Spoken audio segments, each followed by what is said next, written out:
दोस्तों, आज की कहानी एक ऐसे बच्चे की है जिसके पिता एक अपाहिज है और माँ दूसरे के घरों में बर्तन धोती है। लेकिन उस बच्चे ने मात्र 17 साल की उम्र में अपने देश को वर्ल्ड कप जिता दिया और बन गया यंगेस्ट मिलियनर।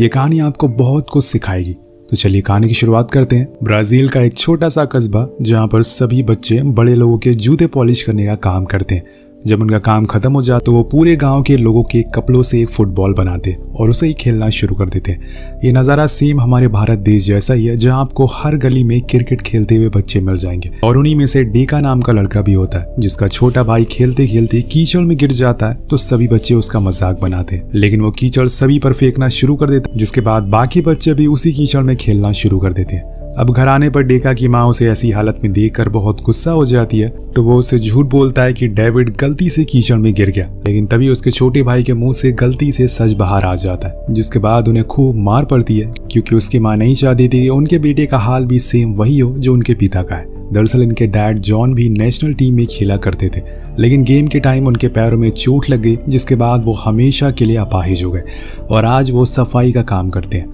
अब कहानी आगे बढ़ती है और हम देखते हैं कि उसी शाम फुटबॉल वर्ल्ड कप का मैच होता है। पूरे गांव एक जगह इकट्ठा हो जाता है और रेडियो ऑन करके बैठ जाता है। लेकिन 90 मिनट बाद उन्हें पता चलता है कि उनकी टीम वर्ल्ड कप से बाहर हो गई है।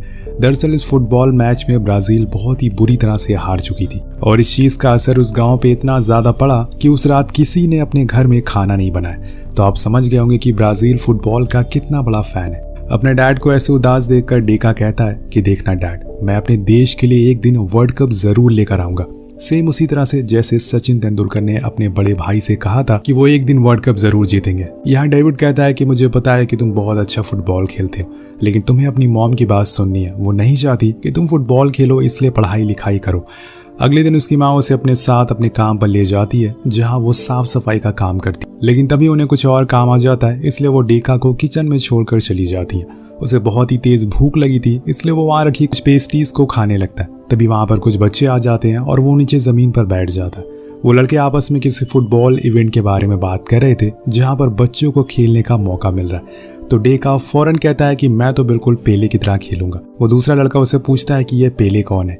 तो डेका बताता है कि वास्को डी गामा का गोलकीपर। अब वो उसका मजाक उड़ाते हुए कहता है कि उसका नाम पेले नहीं बल्कि बेले है, और कहता है कि आज से तुम्हारा नाम पेले है। असल में उन्होंने ये उसको चुल्हाने के लिए नाम कहा था, लेकिन उन्हें इस बात का कोई अंदाजा नहीं था कि सालों बाद पेले नाम की शर्ट ब्राजील का हर बच्चा पहन के घूमेगा। अब इसके बाद वो लड़के उस पर पोछे वाली बाल्टी गिरा देते, लेकिन तभी वहाँ उसकी मॉम आ जाती है और फौरन उसे वहाँ से लेके जाती है। लेकिन जाते जाते वो उस टूर्नामेंट का पैम्फलेट ले लेता है और फिर शाम में अपने दोस्तों को दिखाता है। उन्हें बताता है कि हम लोगों को इसमें हिस्सा लेना चाहिए, लेकिन डेको के सभी दोस्त उसे मना करते हैं, क्योंकि अगर उसकी माँ को इस बारे में पता चला तो वो बहुत मारेंगी। लेकिन वो किसी को भी कुछ ना बताने को कहता है। फिर अगले दिन वो सभी बच्चे एक टीम बनाते हैं और प्रैक्टिस में लग जाते हैं। वो सभी बहुत प्रैक्टिस करते हैं और फाइनली मैच का दिन आ जाता है। अब डेको का एक दोस्त अपने घर की एक चादर को फाड़कर सभी के लिए टी शर्ट बनाता है, ताकि वो सभी एक टीम जैसे लगे। अब वहाँ पर हम उन लड़कों को भी देखते हैं जिनके घर में डेको की माँ काम किया करती थी। इन सभी के पास जूते नहीं थे खेलने के लिए, और ऐसे में फुटबॉल खेलना आसान नहीं होता, इसलिए डेको पास के खाने की फैक्ट्री से कुछ सामान चुरा लेता है और फिर उन्हें बेचकर अपनी टीम के लिए जूते ले आता है। लेकिन वो जूते किसी को भी फिट नहीं आते, क्योंकि वो पुराने थे। खैर उन्हें वो पहनना ही पड़ता है। अब मैच शुरू हो जाता है और स्टाफ के लोग कहते हैं कि शूलेस टीम के कैप्टन का नाम है पेले। ये सुनकर डेको आग बबूला हो जाता है, क्योंकि ये उन लड़कों की शरारत थी, उन्होंने उसका रियल नाम नहीं लिखवाया था। अब सभी खेलना शुरू करते हैं, लेकिन यहाँ शूलेस टीम कुछ खास प्रदर्शन नहीं करती। मैच के हाफ टाइम में किंग टीम ने 6 गोल मारे थे और शूलेस का सिर्फ एक ही गोल था, और इसकी वजह थी इनके जूते, जो कि पहनकर इन्हें खेला नहीं जा रहा था, क्योंकि उन्होंने हमेशा नंगे पैर ही खेला था। इसलिए अब सभी जूते उतार देते हैं और अपनी उसी फॉर्म में आ जाते हैं जैसे वो अपनी बस्ती में खेला करते थे। फिर होना क्या था दोस्तों, डेको एक के बाद एक गोल दागना शुरू कर देता है और सामने वाली टीम बस देखती रह जाती है। लोग पेले पेले कहकर चिल्लाना शुरू कर देते हैं, लेकिन वो डेको को चिढ़ा नहीं रहे थे, बल्कि उसे चीयर्स कर रहे थे। वो सभी उसकी फुर्ती देखकर हैरान थे। उन्हें उनका असली नाम नहीं पता था। अब मैच खत्म हो जाता है, लेकिन किंग टीम जीत जाती है। पर दोस्तों यहाँ पर जितनी भी ऑडियंस थी, जितने भी लोग थे, उन सभी की जुबान पर पेले नाम था, क्योंकि उसका प्रदर्शन देखकर सभी लोग बहुत प्रभावित थे। अब डेको को इस नाम से कोई दिक्कत भी नहीं थी। उसके डैड भी बहुत खुश थे, क्योंकि वो भी वहीं मौजूद थे। लेकिन तभी डेको देखता है कि वो फैक्ट्री के लोग यहाँ आ गए जिनका सामान उन्हें चुराया था। इसलिए सभी भागना शुरू कर देते हैं और नदी पार करके गुफा में जाकर छुप जाते हैं। लेकिन इस समय तेज बारिश हो रही है और नदी का लेवल भी बढ़ गया। पर अगर वो बाहर निकले तो वो लोग इन्हें बहुत मारेंगे, इसलिए सभी छुपकर अंदर बैठे रहते हैं। लेकिन इतनी देर में वो गुफा ढह जाती है। फिर क्या, सभी के होश उड़ जाते हैं क्योंकि एक उनका साथी अंदर ही फंसा रह गया था। अब डेको बहुत कोशिश करता है कि वो उसे बाहर निकाले, लेकिन उसकी मौत हो जाती है और ये सदमे का असर उस पर बहुत ही ज़्यादा गहरा होता है। डेको अपने दोस्त की मौत का जिम्मेदार खुद को मानने लगा था और जब इंसान ऐसी हालातों में फंसता है तो वो सबसे पहले अपनी माँ के पास जाता है और सब कुछ उनसे बता देता है। यहाँ डेको ने भी यही किया। वो रोते हुए उनके पास जाता है और सब कुछ उन्हें सच बता देता है। तो उसकी माँ उसे गले लगाते हुए कहती हैं कि बेटा, जिसको जाना होता है वो जाकर रहता है, फिर चाहे हम कितनी भी कोशिश क्यों ना कर ले। वो अपनी माँ से कहता है कि अब से मैं कोई फुटबॉल नहीं खेलूंगा, मैं बस पढ़ाई करूंगा और डैड के साथ काम पर जाऊंगा। इसलिए अगले दिन वो स्कूल जाने लगता है और जब घर आता है तो डैड के साथ वहाँ के होटल के टॉयलेट साफ करने में लग जाता है। लेकिन अभी भी उसके अंदर वो जुनून, वो जज्बा जिंदा था।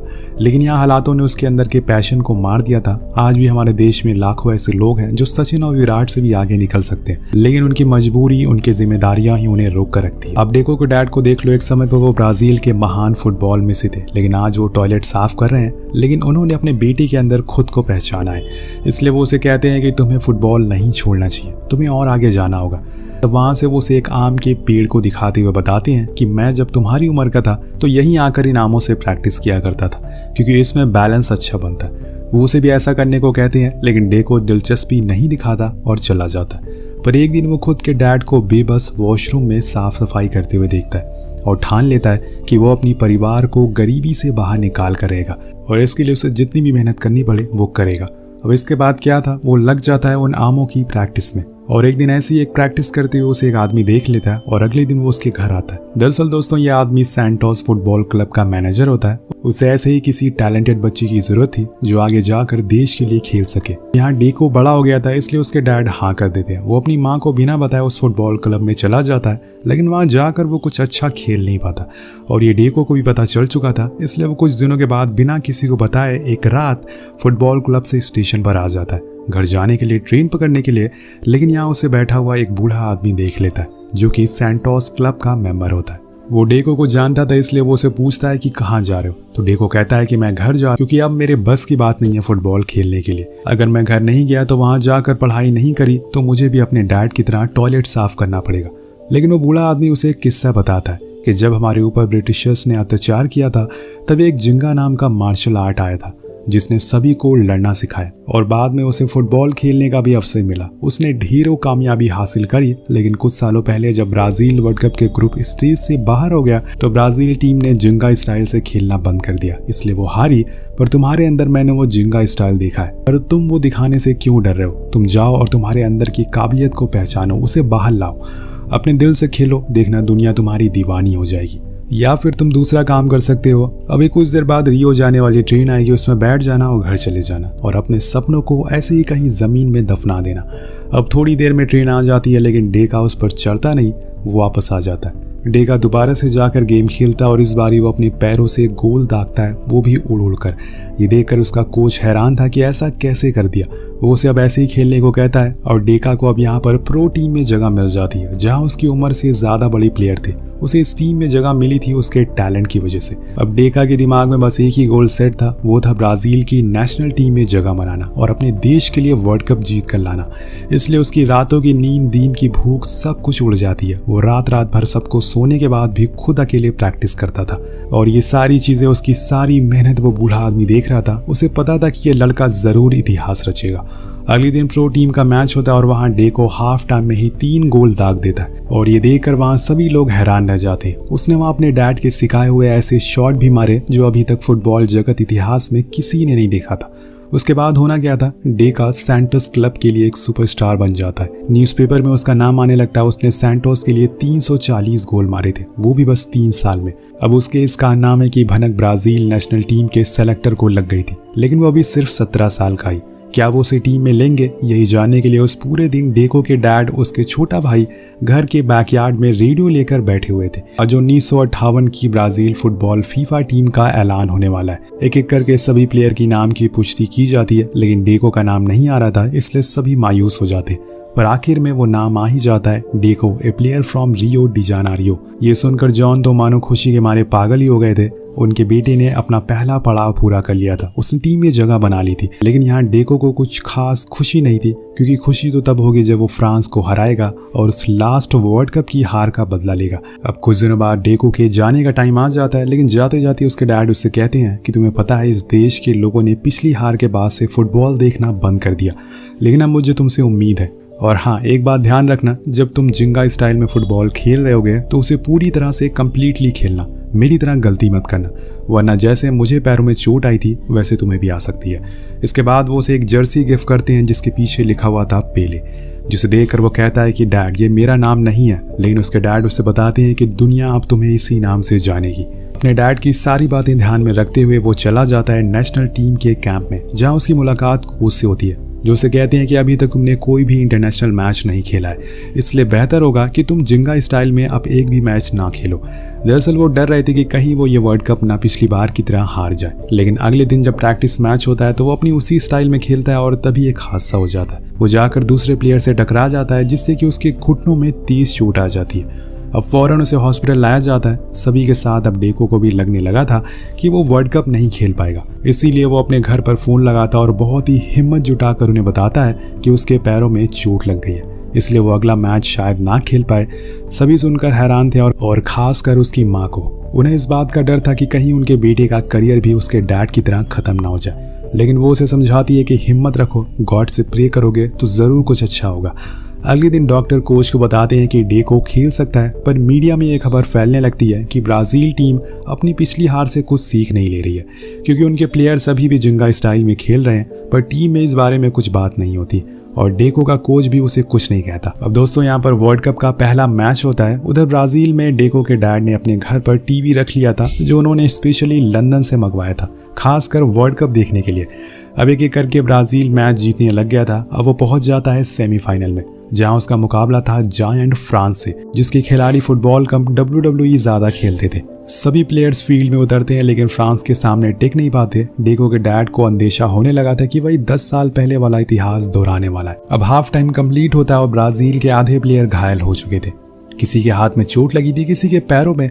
तब डेको अपने एक साथी जियोस के पास जाता है, उससे पूछता है कि क्या तुम्हें ज्यादा चोट आई है, तो वो मना करता है, पर कहता है कि मैं इस प्रेशर को झेल नहीं पा रहा हूँ, अगर हम हार गए तो क्या होगा। वो डेको से कहता है कि मुझे तुमसे बहुत उम्मीदें हैं, तुम पूरी टीम में सबसे अच्छा खेलते हो। अब दोस्तों, ये खिलाड़ी कोई और नहीं, वही लड़का था जिसने बचपन में उसे पेले नाम दिया था और बचपन में उसे बुली भी किया था, लेकिन आज वो उसके साथ खड़ा है। अब ये सारी बातें सुनकर डेको के अंदर एक जोश भर जाता है और फिर क्या था, वो मैदान में उतरता और बस ऐसा लग रहा था कि वो अकेले पूरी टीम से लड़ रहा है। पूरी फ्रांस की टीम डेको को रोकने में लगी थी, लेकिन यह काम मुश्किल होता जा रहा था। स्टेडियम में पेले पेले की गूंज सुनाई देने लगती है, जो इस बात का सबूत दे रही थी कि अब इतिहास बदलने वाला है। अब एक एक करके गोल लगने शुरू हो जाते हैं और डेको ने अकेले 4 गोल दाग दिए थे। जैसे ही टाइम शट हुआ, बोर्ड में लिखा हुआ आ गया कि Brazil into the 1958 world cup. Brazil France को हराकर फाइनल में पहुंच गया है। डेको को वो चमचमाती हुई सोने की ट्रॉफी उठाने का इंतजार था।